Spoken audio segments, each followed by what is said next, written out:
Bom dia e obrigado por aguardarem. Sejam bem-vindos à teleconferência referente aos resultados do primeiro trimestre de 2021 da Rumo Logística.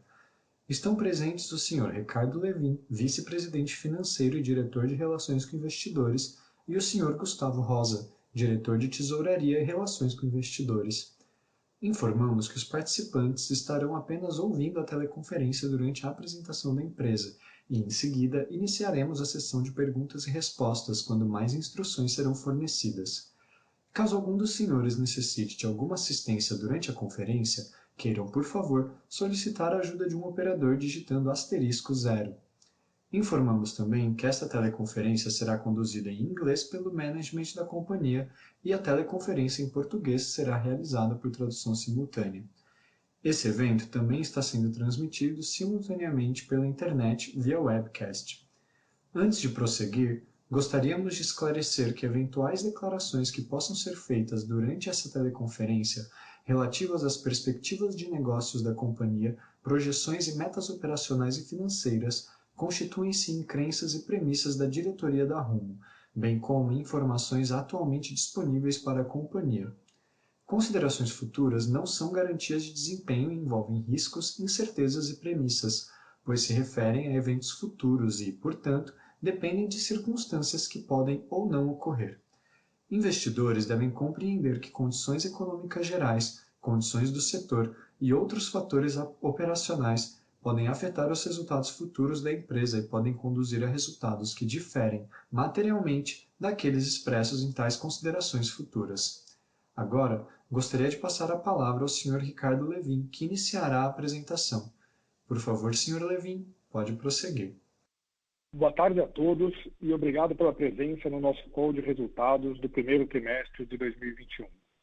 Vamos começar com alguns destaques de ESG. Mais uma vez, a Rumo apresenta no trimestre uma redução relevante no consumo de diesel por TKB. Esse é o principal driver para as reduções de emissão de CO2.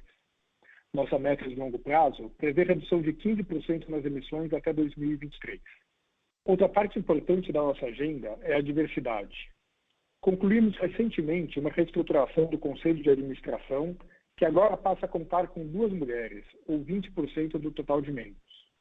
Além disso, estamos comprometidos com o objetivo de ampliar a participação das mulheres em todos os níveis da organização. No mês de abril, a Rumo concluiu, de forma pioneira, sua primeira emissão de uma debênture vinculada a metas de sustentabilidade, reforçando cada vez mais o nosso compromisso e transparência em relação às pautas de ESG. Por fim, esperamos publicar nosso relatório de sustentabilidade no mês de junho, trazendo importantes avanços em nossa agenda sustentável. No próximo slide, vamos passar pelos principais destaques do resultado. A Rumo teve boa performance nas principais métricas nesse primeiro trimestre. Apesar da entrada tardia da safra de soja, os volumes consolidados cresceram quase 13%. O melhor cenário de mercado e os maiores preços de combustível permitiram uma expansão de 5,9% nos yields. Também iniciamos em março a operação no terminal de São Simão, inaugurando a atuação nos mercados de Goiás e Tocantins. Com isso, o EBITDA alcançou R$ 832 milhões, crescimento de 44% em comparação com o mesmo trimestre do ano anterior. Ao longo do primeiro trimestre, realizamos o pré-pagamento das Senior Notes que venciam em 2024. Essa operação, além de diminuir o custo médio da dívida, trouxe ganhos no resultado financeiro, devido ao desmonte parcial do swap atrelado à dívida. Assim, o lucro líquido do primeiro trimestre de 2021 foi de R$ 175 milhões, contra o prejuízo de R$ 274 milhões no primeiro trimestre de 2020. No próximo slide, vamos falar mais dos resultados operacionais. Falando sobre o nosso resultado operacional, no primeiro trimestre de 2021, vemos que a maior contribuição do crescimento de volume veio da Operação Norte, que cresceu 16,4%. Na Operação Sul, onde historicamente a safra entra depois do Mato Grosso, a safra iniciou apenas em março, o que limitou o seu crescimento a 2%. Quando olhamos para o mix, além da performance de grãos que cresceu 9%, Destacamos fertilizantes com crescimento de 44%, combustíveis 26% e celulose com quase 20%. O próximo slide mostra nosso resultado para o negócio. A expansão do EBITDA em 44% foi sustentada pelo crescimento de 42% no resultado da Operação Norte e de 67% na Operação Sul.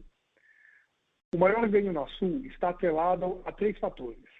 Primeiro, a ganhos de tarifa, principalmente em razão de uma concentração dos volumes no mês de março, quando as tarifas são maiores. Segundo, ao mix de cargas com maior contribuição de açúcar. E terceiro, a melhores preços no Rio Grande do Sul, que havia sofrido bastante no ano anterior com a quebra de safra. Como consequência, houve ganhos expressivos de margem em ambas as operações. Agora, vamos passar para o resultado financeiro.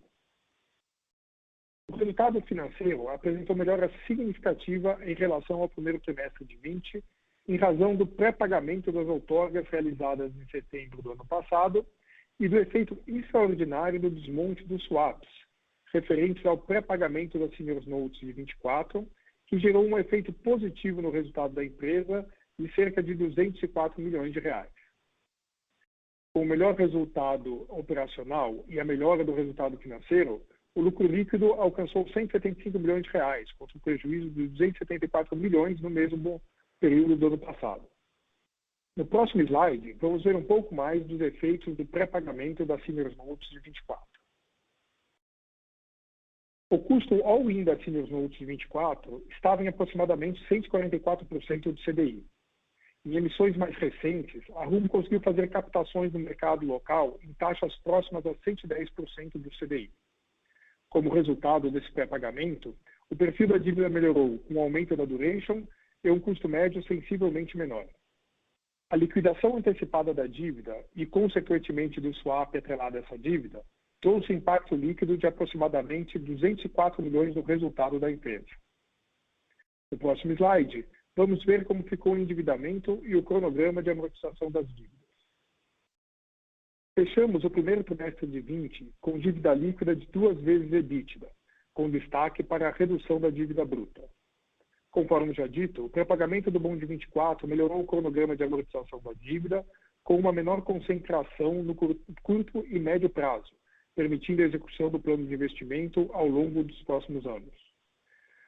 Os próximos slides mostram um cenário para o mercado de soja e milho. Com relação ao mercado de soja, em 2021, segundo as projeções da Agroconsult, o Brasil deverá ter uma safra recorde de 137 milhões de toneladas, aumento de 11 milhões de toneladas em relação a 2020, dos quais 85 milhões devem ser exportados.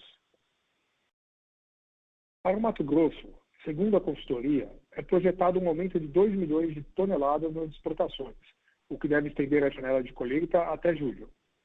No Rio Grande do Sul, é esperada a forte expansão da produção, 8,3 milhões de toneladas, recuperando-se da quebra de safra de 2020. E em Goiás, estado que passou a ser atendido pela Rumo em março, a produção é estimada em 13,4 milhões de toneladas. Os níveis de comercialização e contratação de volume estão bastante avançados, trazendo boas perspectivas para o segundo trimestre. No próximo slide, falaremos sobre o milho. Para o milho, segundo a AG Rural, temos um cenário menos favorável, onde é esperada uma redução de 8 milhões de toneladas na produção do país e uma queda de 6 milhões de toneladas no volume de exportação. Para o Mato Grosso, espera-se uma redução de 1 milhão de toneladas nas exportações em relação ao ano anterior. No Mato Grosso do Sul e Paraná, a produção é estimada em 20 milhões de toneladas. E em Goiás, a produção pode atingir 11 milhões de toneladas, o que representa uma oportunidade adicional de volume, dada a expansão geográfica recém-consolidada. A contratação de volume de milho para o segundo semestre é sensivelmente maior do que estava negociado à mesma época de 2020. Porém, os volumes do quarto trimestre serão mais desafiadores em razão do menor nível de disponibilidade para exportação. Me acompanhem para o próximo slide para falarmos sobre o cenário de rentabilidade do produtor e aumento da demanda chinesa por grãos. Quando analisamos a rentabilidade do produtor nos últimos anos, observamos um aumento de 10 vezes na rentabilidade do milho e em mais de 3 vezes na soja nos últimos 4 anos. Portanto, sob o ponto de vista de oferta, devemos continuar com recordes de safra nos próximos anos, em razão dos maiores investimentos em produtividade e expansão de área. Já sob o ponto de vista de demanda, observa-se a recuperação da demanda chinesa para o soja e, ao mesmo tempo, a China começa a se tornar um importante importador de milho, o que aumenta consideravelmente a demanda global pelo grão. Esses dados mostram a necessidade de logística eficiente e competitiva para a agricultura brasileira, consolidando cada vez mais a tese de investimentos da Rumo. No próximo slide, falaremos sobre o Porto de Santos. Ao longo dos últimos calls, temos dado ênfase nas melhorias de capacidade e infraestrutura do Porto de Santos. Dessa vez, quero reforçar as entregas que temos previstas para os próximos meses e que irão transformar o acesso ao porto, melhorando em muito sua eficiência e produtividade. No início de junho, devemos entregar as obras do corredor de exportação, a do Macuco e a terceira linha de Paquetá. O Terminal 39, do qual somos sócios, também está entregando nesse mês a primeira fase de investimentos relativas à sua renovação antecipada, passando a acessar com exclusividade o berço 37. Com isso, passaremos a ter um porto muito melhor e mais eficiente. No próximo slide, falaremos da malha central. Como já divulgamos, desde março, o terminal de São Simão já está operacional, o que deve gerar volumes crescentes ao longo do ano. Ao mesmo tempo, a construção do terminal de Rio Verde segue avançando, e ao longo do segundo semestre, será possível ter uma relevante expansão da capacidade instalada em nossos terminais. Com isso, a Rumo se posiciona com muita competitividade no mercado de grãos, o que deve gerar ganhos de volume relevantes ao longo dos próximos anos. Para fechar a apresentação, gostaria de abordar uma novidade do nosso negócio de contêineres. A Klabin, que já é uma importante cliente da Rumo, começa a operar de forma complementar com o transporte de contêineres, através de um contrato de longo prazo com a Brado. Esse contrato criará uma demanda para o transporte de cerca de 30 mil contêineres por ano, o que reforça a diversificação de cargas com escala atrativa para a ferrovia, além de contribuir para a substituição de caminhões, com consequente redução das emissões de CO2. Com isso, encerro minha apresentação e ficamos disponíveis para o Q&A. Obrigado.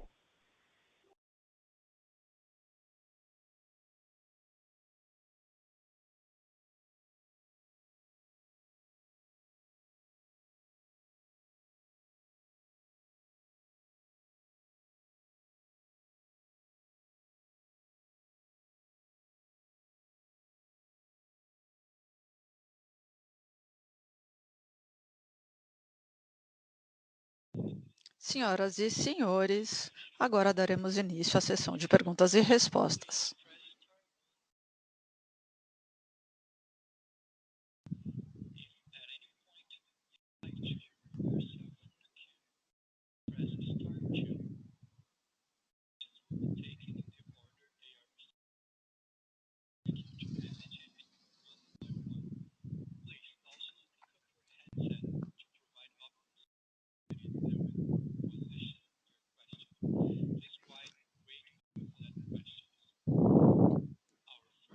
A primeira pergunta é de André Achen, do Itaú.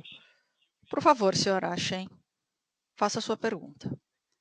Olá, Levi, muito obrigada por responder minha pergunta, obrigada por apresentar os resultados. Minha primeira pergunta tem a ver com volumes. Tivemos um grande atraso na safra de soja esse ano. Isso afetou os volumes no primeiro trimestre.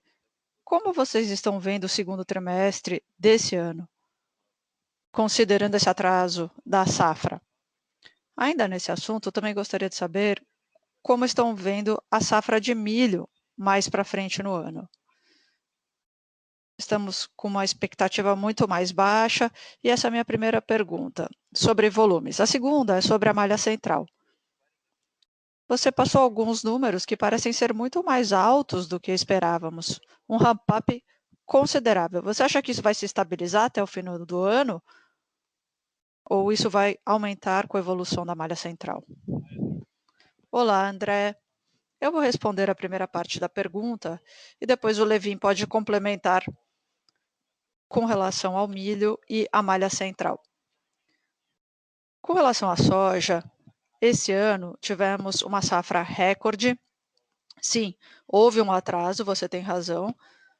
Então, conseguimos ter mais volume a partir de março. Então, existe aí uma boa disponibilidade de soja para o segundo trimestre. Como já divulgamos, estamos bem avançados em termos dos acordos e comercialização de grãos, estamos muito bem, então acreditamos que vamos ter volumes bons ao longo do segundo tri desse ano. Com relação ao milho, vou passar para o Levin. Obrigado, Gustavo. Oi, André. Com relação ao milho, vamos ter uma safra considerável. De acordo com a Agroconsult, devemos ter um aumento de 8 milhões de toneladas no Brasil, 6 milhões para exportação. O Mato Grosso deve ter uma redução de 1 milhão, que me parece conservador. Então, é importante dizer que esse ano a janela de exportação vai ser mais curta para o milho, devido ao atraso na safra de soja, como você disse. E também é importante notar que esse ano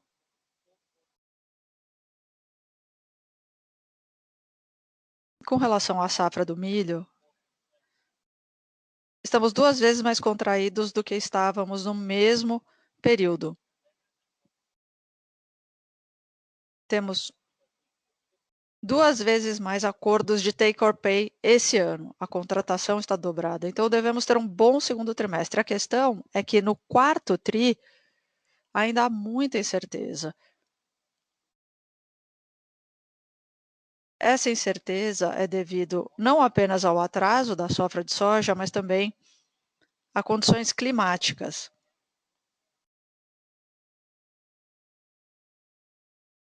A questão climática mais o atraso da safra afetou a comercialização de milho. Então, ainda há muito volume para ser vendido no quarto tri. Então, essa é a resposta sobre o milho. A segunda era com relação à malha central. André, não sei se você se lembra, no terceiro tri, nós oferecemos uma tabela com dados sobre todos os terminais. São Simão, que estaria operacional no primeiro tri desse ano, que foi o que fizemos, e o segundo sobre o qual falamos foi Rio Verde. Rio Verde deve estar pronto em breve. Então, vamos aproveitar a safra do milho. Vamos conseguir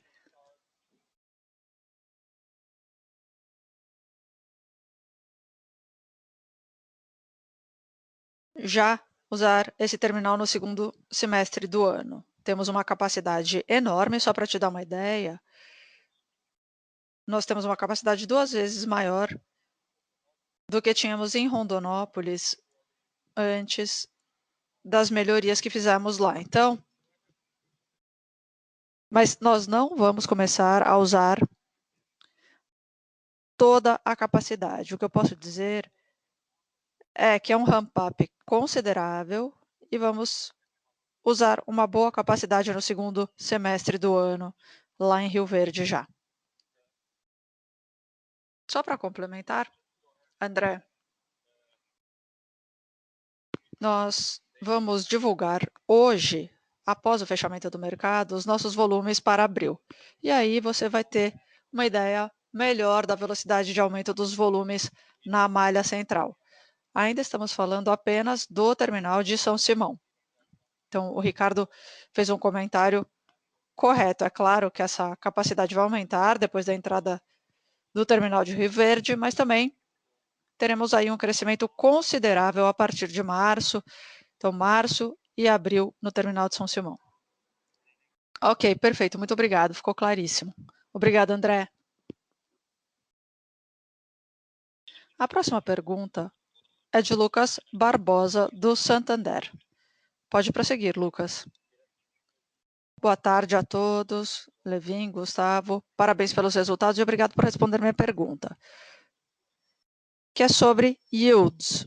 Como vocês estão vendo os yields no segundo TRI? Qual vai ser a magnitude com relação à expansão ano a ano? Você poderia comentar também com relação às suas expectativas para o terceiro TRI desse ano? Essa é a minha pergunta. Muito obrigado.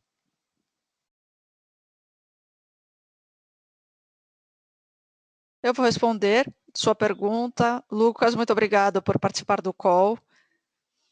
Vamos falar sobre os preços para o segundo TRI. Os preços totais vão depender um pouco dos preços de combustível.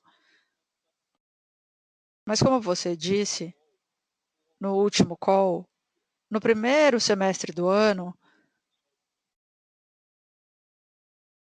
considerando o transporte de soja, estamos muito bem posicionados em termos de take or pay. Então, acreditamos que os preços de combustível vão continuar no nível bom. E você falou sobre o segundo TRI e qual era a outra parte da sua pergunta? É yields. Como eu falei para o André, o terceiro TRI já tem um bom volume de acordos take or pay. Como eu disse, para o segundo semestre, temos o dobro de contratos take or pay do que tínhamos no segundo semestre de 2020. Mas isso está concentrado no terceiro TRI. Então, temos bons volumes, bons preços, tudo dependendo, é claro, dos preços de combustível. Agora, no quarto TRI, ainda é muito cedo para falar, porque ainda há muitas incertezas devido às condições climáticas, ao atraso da safra, à comercialização também, que foi interrompida. Então, temos aí só esse cenário para o terceiro TRI desse ano. Perfeito, muito obrigado, ficou claro. Obrigado, Lucas. A próxima pergunta é do Rogério Araújo, do UBS-BB. Rogério, por favor, prossiga com sua pergunta. Oi, Levin. Oi, Gustavo. Muito obrigado pela oportunidade e parabéns pelos resultados. Tenho algumas perguntas. Primeiro, com relação à receita de take or pay, vocês poderiam falar sobre as negociações de take or pay do primeiro TRI? Como que isso aconteceu considerando o atraso da safra em fevereiro? Vocês já podem falar qual é a receita que foi reconhecida de take or pay nesses resultados, mais ou menos? E também, a minha segunda pergunta é que parece que a Rumo aumentou a participação no corredor norte no primeiro TRI. Vocês poderiam falar sobre a negociação com as tradings e esse volume de take or pay que foi fechado no primeiro semestre do ano? Vocês já têm alguma ideia com relação ao quão mais barato vai ser usar a sua malha ferroviária ao invés do corredor norte, quando vocês estiverem lá perto da região de Sorriso, Lucas do Rio Verde? Como é que está aí a competitividade entre sul e norte no momento? Essas são as minhas perguntas. Muito obrigado.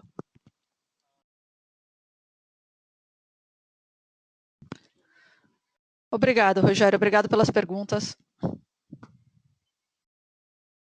Você pode ver na divulgação que o take or pay no primeiro trimestre é um pouco mais do que 100 milhões de reais. Isso está na receita e no capital de giro também, está refletido nos dois.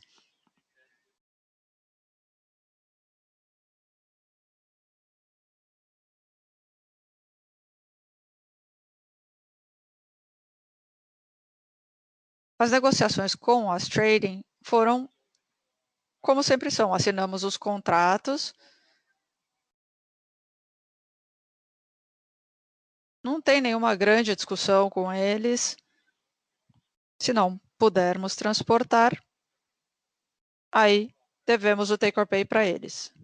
Mas foi um pouco mais de 100 milhões de reais. Com relação à segunda parte da sua pergunta, o Gustavo vai responder.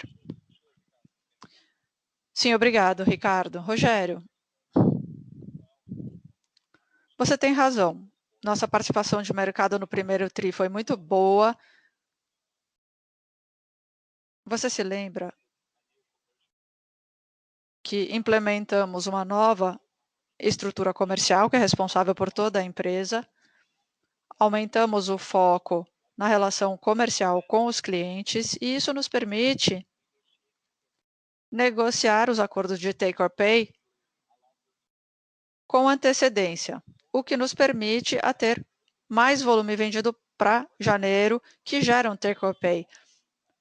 E também reflete a melhoria das condições de mercado que vimos quando estávamos fazendo essas negociações com os clientes. Todo mundo sabia que os preços dos combustíveis estavam subindo e era muito importante explicar a nossa competitividade com relação aos caminhões. Diferentemente do que aconteceu no ano passado, as tradings tinham uma visibilidade melhor dos volumes, então não houve nenhum problema com os off-takers fora do país. A comercialização ocorreu bem, transporte ferroviário tende a ser mais baixo, principalmente depois desse equilíbrio, considerando os preços do combustível. O que vai acontecer nos próximos TRIs vai depender do mercado, mas nós estamos muito bem posicionados. A nossa estratégia comercial é sólida. Vamos ver o que vai acontecer com os preços dos combustíveis. Dependendo, teremos um bom desempenho ao longo de todo o ano. Muito obrigado. Com relação a volumes publicados, eles incluem o take or pay que não foi transportado, mas foi pago? Não inclui não. Nós só reconhecemos os take or pay em outras receitas, mas não afetam yields nem volumes transportados, porque os volumes não foram transportados. Perfeito. Muito obrigada. Obrigado, Rogério. A próxima pergunta é do Vitor Mizusaki, do Bradesco BBI. Vitor, pode prosseguir. Olá, parabéns pelos resultados. Tenho duas perguntas. A primeira tem a ver com a malha central. Pensando nessa operação,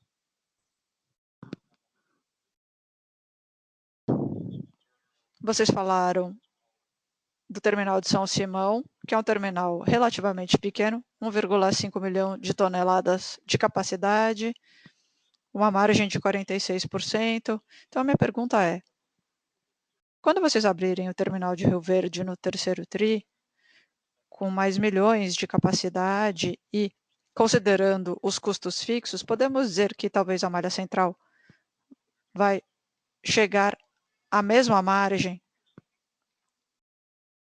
da malha do norte? E a segunda pergunta é, podem nos atualizar com relação ao licenciamento ambiental do projeto de Lucas do Rio Verde? Muito obrigado pelas perguntas, Vitor.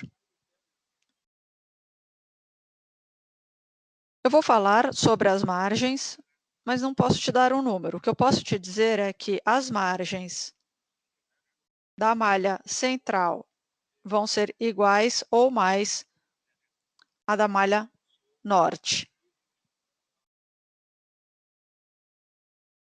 Nós sempre dissemos que temos ganhos de escala aqui. Então, quando estivermos totalmente operacionais em Rio Verde, temos ali uma distância maior do que São Simão. E aí teremos margens iguais ou até melhores do que a Malha Norte. Com relação à licença ambiental, estamos trabalhando nisso. Como dissemos anteriormente, a licença está sendo discutida pela Secretaria do Meio Ambiente local e estamos envolvidos nessa discussão.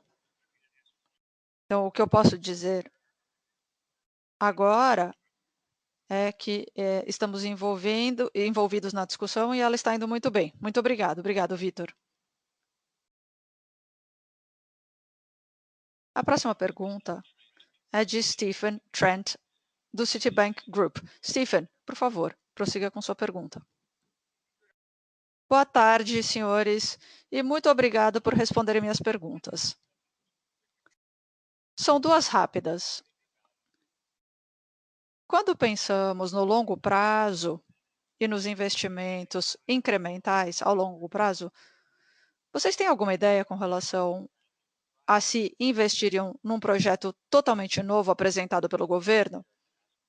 Eu sei que é um pouco injusto perguntar isso, porque não sabemos quais são todos os projetos que o governo poderia apresentar. Ou vocês prefeririam fazer investimentos graduais na Malha Sul, por exemplo? E a segunda pergunta tem a ver com as condições hidrológicas em alguns lugares do sul do Brasil. Isso está afetando vocês de alguma forma?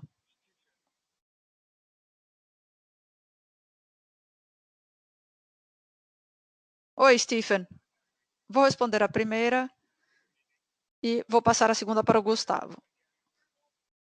Não sei se eu entendi muito bem a pergunta, mas se eu não entendi, depois da minha resposta, por favor, você pode me dizer. É claro que esse é um projeto muito importante para a empresa, com retornos muito bons, essa extensão para Lucas do Rio Verde. A nossa preferência é sempre investir em projetos com altos níveis de retorno.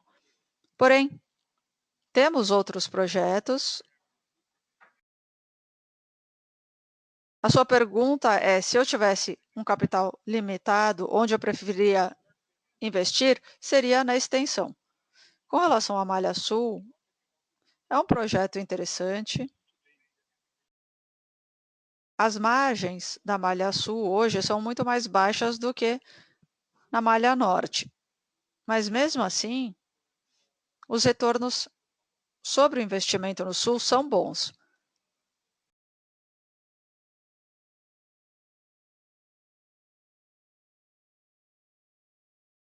Mas os retornos são mais baixos do que no Norte. Para ser objetivo, nós preferiríamos investir no Norte, mas estamos discutindo a Malha Sul para ver se chegamos a uma situação que seja interessante para que a empresa faça algum investimento. Ótimo. Fantástico. Muito obrigada. Gustavo, você poderia responder a segunda? Sim, claro. Oi, Stephen. Prazer em falar com você novamente. Com relação ao Sul, você tem razão. Nós temos duas coisas que aconteceram. Primeiro, o atraso na safra de milho, que trouxe algumas questões climáticas. Então, ainda não sabemos como isso poderá influenciar a produção. Mas, no momento, pelo menos, existem aí alguns riscos. Por outro lado, principalmente com relação ao estado do Rio Grande do Sul, que não tem safra de milho, eles só trabalham com soja. No ano passado, houve uma redução enorme.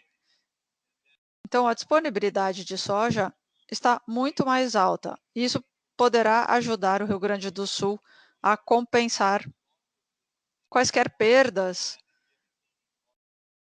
de milho que possamos esperar do estado do Paraná devido a condições climáticas desfavoráveis. Então, vamos ver como isso vai acontecer e se desenrolar nos próximos meses. Mas existem motivos de preocupação com relação à redução da safra de milho nos estados do Sul. Ok, perfeito, Gustavo. Muito obrigado. Um prazer falar com você também. A próxima pergunta é de Murilo Fairberger, do Bank of America. Murilo, pode prosseguir.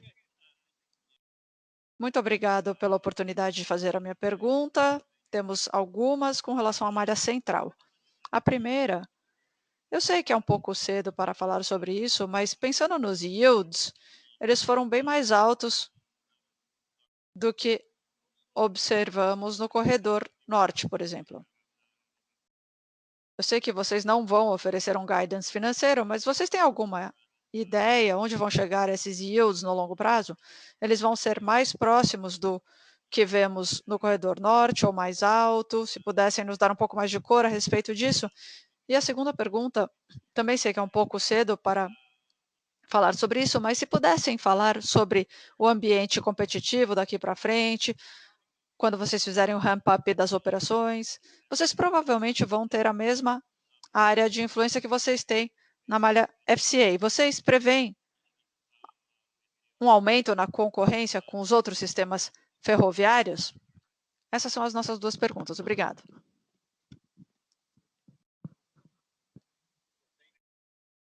Oi, Murilo, obrigado. Obrigado pelas perguntas.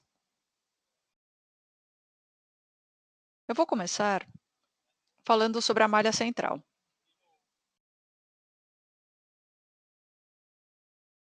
Esse é um negócio que está começando. A nossa prioridade é conseguir todo o volume que conseguirmos nessa concessão. Então, eu não gostaria de me comprometer com nenhum tipo de guidance com relação a preços. O preço não é o objetivo. A ideia é ter a maior competitividade possível para aumentarmos os volumes rapidamente.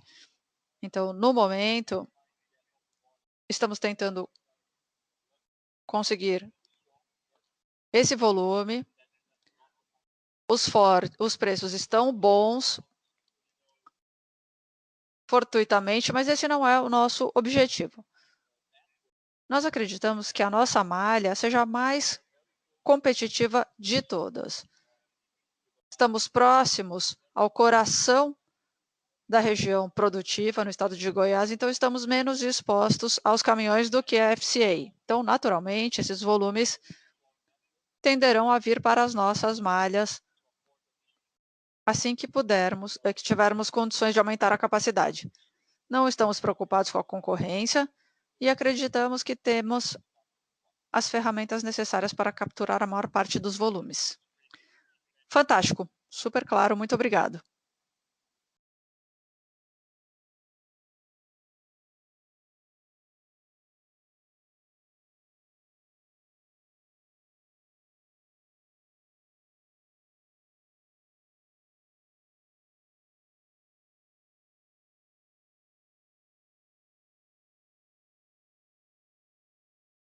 A próxima pergunta é de Josh Milberg, da Morgan Stanley.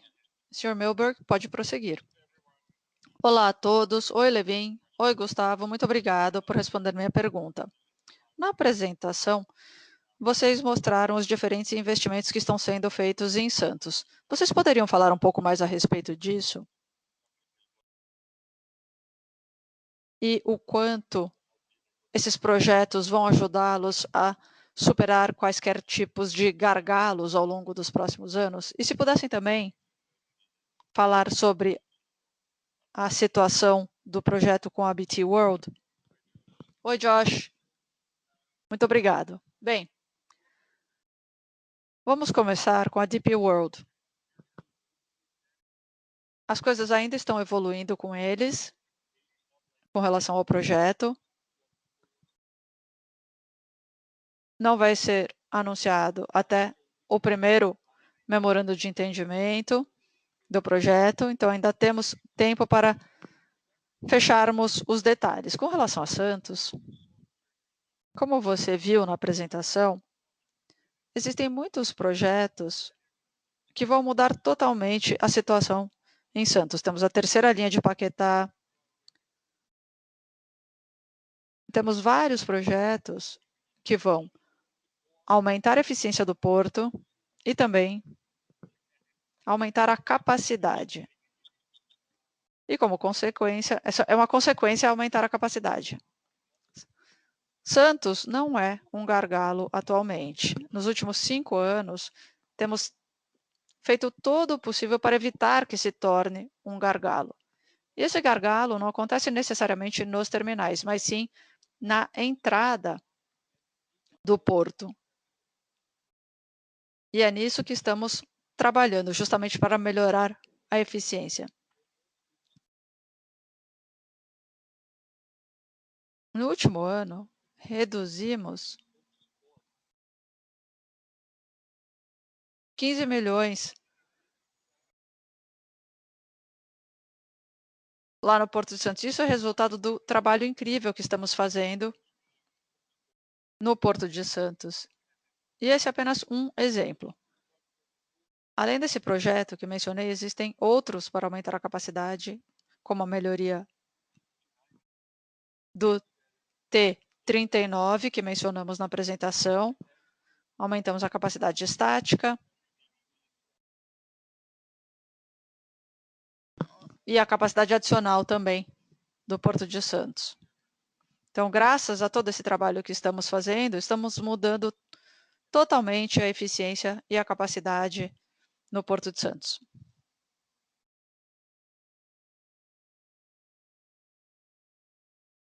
Talvez seja difícil mensurar, mas vocês poderiam falar sobre a relação custo-benefício e o benefício comercial dos investimentos que estão sendo feitos? Em que sentido, Josh? Você poderia explicar um pouquinho melhor? Eu estou pensando sobre a velocidade para chegar a mercado, o tempo de turnaround. Você mencionou ganhos de eficiência. Isso provavelmente traria algum tipo de benefício de custo, né?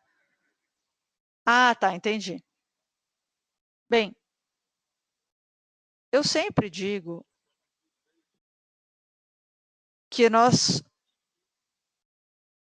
temos um sistema ferroviário muito eficiente. Por um lado, nós temos Rondonópolis, que é altamente eficiente.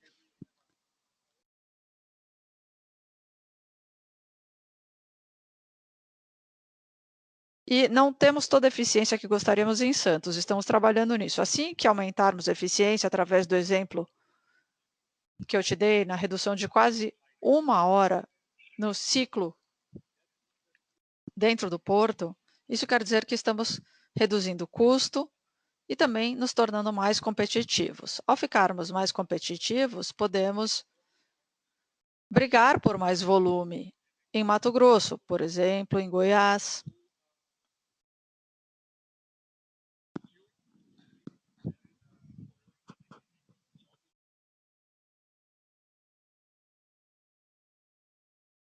E é isso que você pode ver aqui. Reduzir custos, aumentar a competitividade, aumentar as margens. Isso está diretamente relacionado com a competitividade da malha norte como um todo. Levin, você também falou sobre alguns projetos transformacionais em potencial no Porto de Santos. Ainda existe alguma oportunidade de grande escala que vocês estejam considerando? Sim. Ainda há espaço para crescer em Santos. Infelizmente, Josh, não posso falar mais sobre isso, mas ainda há espaço para aumentar tanto a eficiência quanto a capacidade no Porto de Santos. A questão da eficiência, o que eu posso te dizer é o que sempre mencionamos. T39, macuco, a capacidade para fertilizantes. Essas são áreas em que já estamos trabalhando. Estamos trabalhando também para criar capacidade adicional. E assim que tivermos mais detalhes, divulgaremos aqui no call. Ok, fantástico, muito obrigada. Obrigada, Josh.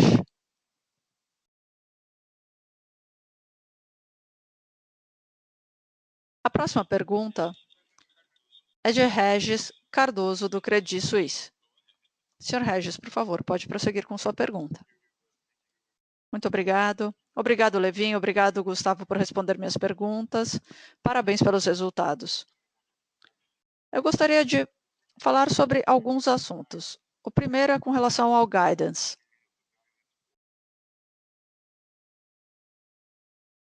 O guidance assumia 200 milhões na malha central. E para isso as operações teriam que ter 3,8, ou seja, 1 bilhão de reais de EBITDA em média pelos próximos 3 trimestres. É um cálculo de grosso modo. Mas do lado inferior do guidance já implica resultados muito fortes para os próximos 2 tris, fazendo os ajustes da malha central. É claro que o EBITDA da malha central vai ser por volta de 200 milhões, senão seria muito maior. O que eu queria perguntar é se vocês veem uma probabilidade alta de vocês obterem esse resultado ou isso vai depender da safra de milho no quarto tri? E a segunda é com relação à sazonalidade. Vocês esperam uma concentração alta agora no segundo tri?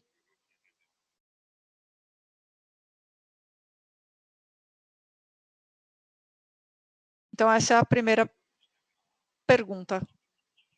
Um pouco de matemática para entender como vocês chegaram ao guidance. O segundo assunto, aliás, são duas rápidas, sobre capacidade, se vocês têm capacidade ociosa agora, ou se para acrescentar volumes vocês vão precisar de mais trens.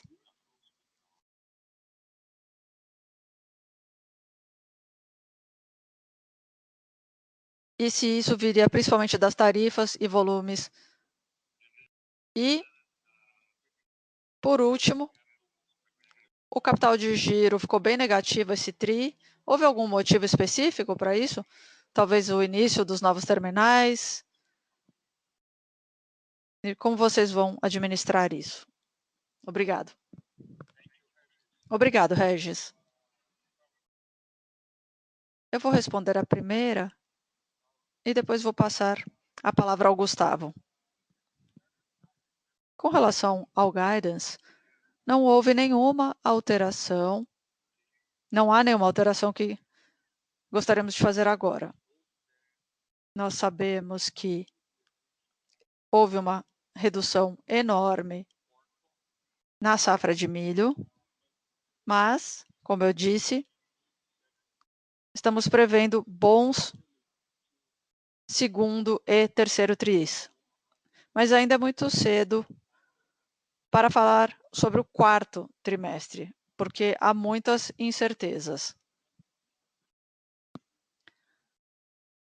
Mas nesse momento não temos nenhum motivo para mudar o guidance.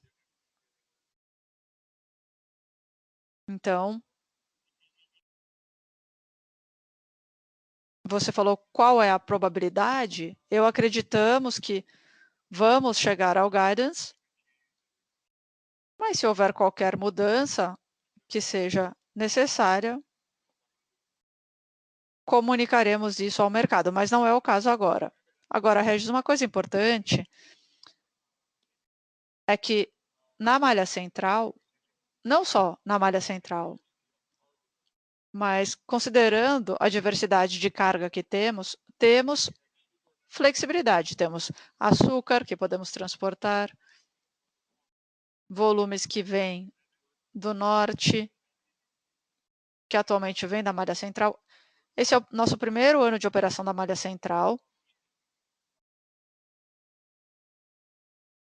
E, por enquanto, não vamos mudar nada. Mas, se acharmos que algo deve ser mudado, comunicaremos ao mercado, ok, Gustavo? Bem, vou começar falando sobre capacidade, Regis. A coisa mais importante a ser entendida é que aumentamos os volumes no primeiro TRI, apesar de que, como mencionamos, a safra sofreu um atraso. Então, isso mostra a força da capacidade da empresa atualmente. E também operamos o primeiro TRI com uma contribuição baixíssima da malha central. Nós acreditamos que a partir do segundo TRI, teremos uma contribuição maior vindo da malha central e aproveitando as capacidades que estão se acumulando nessa concessão, vamos ter também trens mais longos, o que aumentará a capacidade, e tudo isso vai atender esses investimentos que o Ricardo mencionou.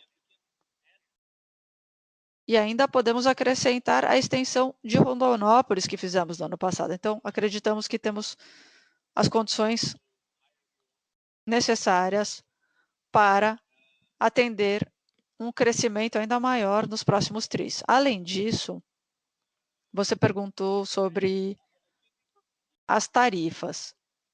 Acho que já falamos um pouco sobre isso. Vai depender do mercado e dos preços de combustível. A boa notícia é que temos mais volume contratado do que o ano passado, mas isso ainda está sujeito a volatilidades que possam vir do mercado. Com relação à sua última pergunta, que foi sobre capital de giro, você tem razão.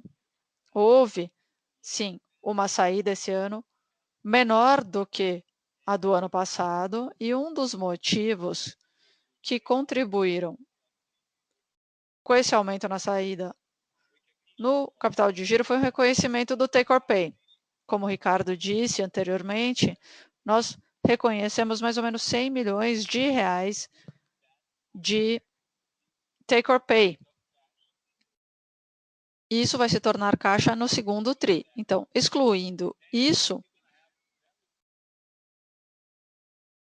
muito provavelmente você vai ter os níveis que vemos normalmente. Não houve nada extraordinário, mas com relação ao capital de giro, meu comentário seria que para o segundo trimestre, definitivamente, esperamos ter todo o reconhecimento dos take or pay que foram feitos no primeiro TRI em caixa.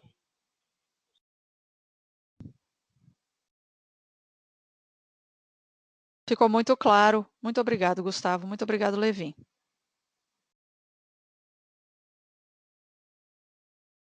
Com isso, concluímos a nossa sessão de perguntas e respostas.